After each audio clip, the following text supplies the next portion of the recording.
from the courthouse. Lester, good afternoon. We all started at about 2:32 when the judge came in. Just prior to that, former President Trump entered the courtroom wearing a blue suit, a white shirt, and a red tie.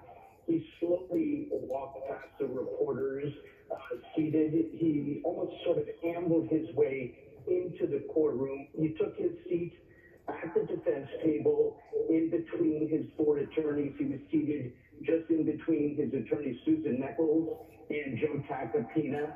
Todd Blanche, who was just added yesterday, was sitting at the end. He spoke on behalf of President Trump. Chris Conroy was the prosecutor, the assistant district attorney.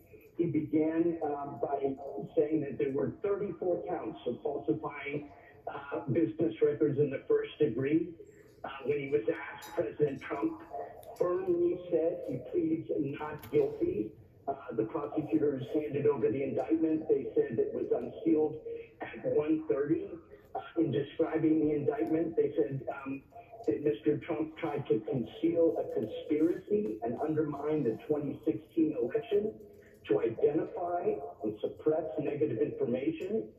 This was covert and illegal payments at Mr. Trump's direction, directed to Michael Cohen, and the purpose was to suppress this affair and this negative information.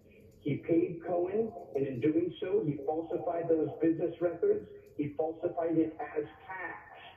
This was concealing another crime, a more serious crime. The prosecutor went on to say that Mr. Trump has made recent threatening emails and speeches, both directed at New York City, the courts here in New York, the justice system, and the district attorney's office. He said that these are irresponsible social media posts that threaten death and destruction, and even World War III. He said that these public statements to the district attorney, which included a photo of him swinging a baseball bat towards the district attorney's head, was very concerning. They're concerned about this and what effect it will have on potential jurors and witnesses.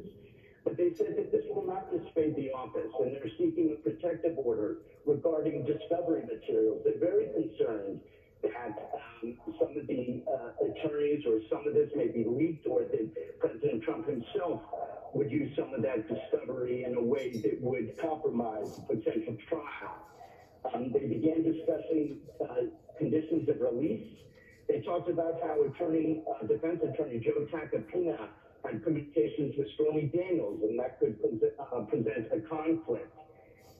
In response, Todd Blanche, representing Mr. Trump, said that the people just spoke for 10 minutes.